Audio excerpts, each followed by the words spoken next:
Всем привет! Здесь у нас вот такой вот МАЗ тягач.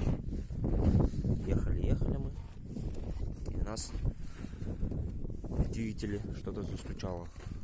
Прям так застучало, прям хорошо. В интернете смотрели, что у нас может быть.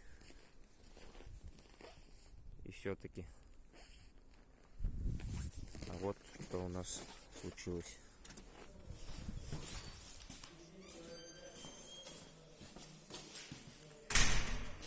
Это наш поршень.